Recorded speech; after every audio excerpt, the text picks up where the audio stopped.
My grandfather's farm had one rule: don't look at the Scarecrow's face. My grandfather's farm stretched out like an ocean of dry corn and brittle fences, the kind of place where the air always smelled faintly of soil and smoke. He was a quiet man, broad-shouldered, his hands lined with calluses that spoke of a lifetime's work. But there was one thing he never joked about, one rule he repeated often enough to carve it into my memory: don't look at the Scarecrow's face. He said it once when I was small and again when I grew old enough to ask why the Scarecrow stood so far back in the north field, away from the road and away from the house. His voice would drop low, rough as gravel, when he repeated it, like even saying the words too loud might bring something closer. The Scarecrow itself was strange from the beginning. Not the lopsided, straw-stuffed kind you'd expect, with a grin sewn from twine. This one was different, too tall, its shoulders too broad, its clothes hanging heavy on its frame like they didn't belong to it at all. A faded black coat clung to its stick-thin arms, and a wide-brimmed hat shadowed its face, always tilted down just enough to hide the features beneath. Even from a distance, I could feel something wrong about it, as if it wasn't built but placed there, deliberately, like it belonged more to the field than my grandfather did. Sometimes, in the evening, I thought its head shifted when the wind was still. I used to sneak glances, never at its face but always at the way it stood. It didn't lean the way scarecrows do, sagging into the poles that hold them. It seemed to stand on its own, rigid and waiting. One night, I swore I saw the corner round it bending the wrong way, toward the Scarecrow, as if pulled by some invisible breath. When I told my grandfather what I saw, he gripped my wrist tight, his eyes cold and tired, and repeated the rule. Never look at its face. Not once. Not even by accident. I didn't understand until the summer I turned 16. The dog, Jasper, went missing. We searched the fields, calling his name, until my grandfather stopped dead in his tracks at the edge of the north field. There, by the Scarecrow, I saw Jasper sitting obediently, staring straight up at the hidden face beneath the wide-brimmed hat. The dog didn't bark, didn't wag his tail, he just sat frozen, like he'd forgotten how to move. My grandfather cursed under his breath, pulled me back by the collar, and told me to go inside. When I looked back through the window that night, Jasper never came home. The Scarecrow was still standing, but something about its shadow looked thicker, darker, stretched wider than it had before. After that, my grandfather kept the north field locked. No one went there. Not me, not him. But even locked gates don't keep whispers away. I'd hear them sometimes, when the corn rustled with no wind, low, broken words like something muttering through soil. The voice sounded close, close enough to touch, and it always seemed to come from the direction of the Scarecrow. It wasn't until my grandfather died years later that I realized he'd left me the farm and, with it, the responsibility of keeping the rule. That night, when I went to lock the north field, I finally let my eyes rise just a little higher. The Scarecrow was waiting. Its head tilted up, just slightly, the brim of its hat no longer hiding what lay beneath. I didn't see the whole face, I caught only the barest glimpse before I tore my eyes away. But it was enough. The skin looked pale and stretched too tight, like it had been pulled over something that wasn't bone. The lips, if they were lips, moved silently, forming words that I could feel more than hear. My chest turned hollow, my knees weak, as if it had drawn something from me in that split second. I stumbled backward, my eyes watering, and slammed the gate shut. But in the silence that followed, I could still hear its whisper, now sharper, closer, curling into my ear from a distance that should have been impossible. I've boarded up the windows facing the north field. I've started sleeping downstairs, where the walls feel thicker. But it doesn't matter. Because once you look at its face, even a glimpse, it remembers you. And every night since, when the wind dies and the world goes quiet, I hear my dog's claws on the porch outside. I hear my grandfather's voice calling from the field. And under it all, steady and patient, I hear the Scarecrow whispering my name, waiting for the night I look again. I tried ignoring it at first. I shoved earplugs in at night, pulled blankets over my head, and told myself the farm was just hold, just settling. But earplugs don't block the sound of your own name. The Scarecrow doesn't speak the way people do, it threads itself through your thoughts, curling its syllables around the softest parts of your mind. Sometimes, it doesn't even use my name anymore. Sometimes, it uses my grandfather's voice instead, that same gravelly command I grew up with, whispering, "Come out to the field, boy." When I jolt awake, half the time I can still smell the smoke on his breath, as if he's standing right by my bed. One night I made the mistake of looking through the upstairs window, just for a moment, to prove to myself I was imagining things.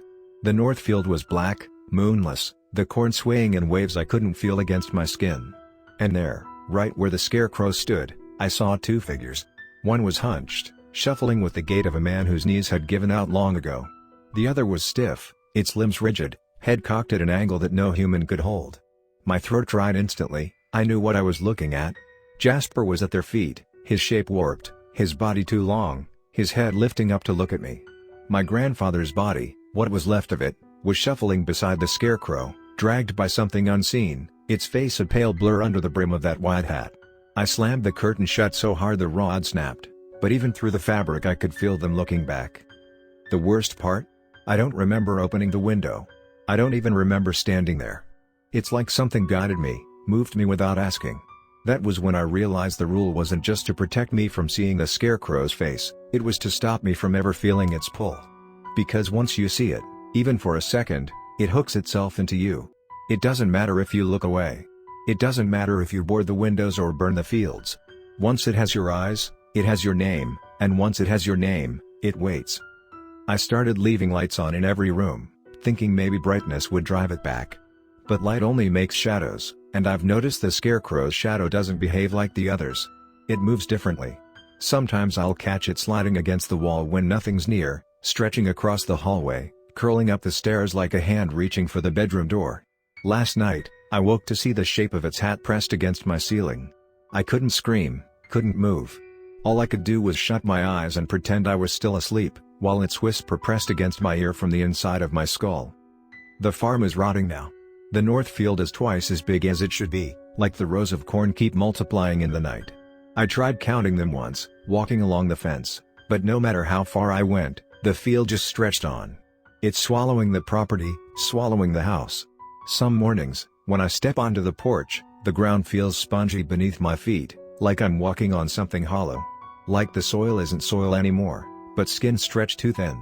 And when the wind pushes through the stalks, it doesn't sound like corn. It sounds like breathing. I think the Scarecrow wants me to join them. My grandfather, my dog, the others I'll never know by name, they're already part of it now. That's what it does. That's why you can't look at its face. Because the moment you do, it stops being a scarecrow. It becomes something else. Something that doesn't stand in the field to frighten birds away. It stands to harvest us. Last night, when I woke, the curtains weren't shut. They'd been pulled aside, neatly, like someone wanted to give me a clear view. And out in the field, in the blackness, I could see it had moved closer. It wasn't at the far edge anymore. It was standing at the gate. Its hat dipped low, its face still hidden, but its body stiff, waiting, with my grandfather's broken silhouette beside it and Jasper's pale, too long form at its feet. And then I heard it again, the whisper. Not just my name this time. It said, "Look again." And here's the truth I can't outrun, I will. Whether tonight or tomorrow, whether by accident or because I can't stop myself, I'll look again. And when I do, I won't just see its face, I'll give mine away. I keep telling myself I'll resist, that I'll barricade the doors, nail shut the windows, bury my head beneath pillows and never look again.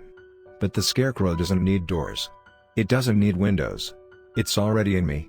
Every time I close my eyes, I feel the straw pressing against my skin, the rough scratch of burlap where my mouth should be. I wake with dirt under my nails and the taste of soil at the back of my throat.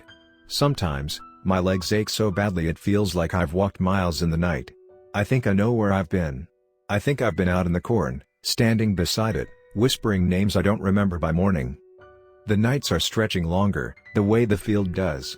Time feels thinner here.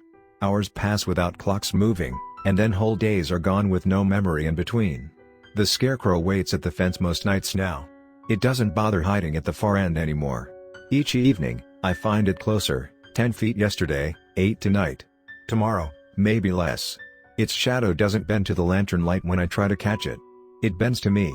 It stretches into my footsteps, coils up my legs like vines. When I breathe, it breathes with me. When I move, I swear it moves first. Last week, I woke to find something on my desk. Not something I'd put there. It was a piece of cloth, black and brittle, stiff with age. A corner of the Scarecrow's coat.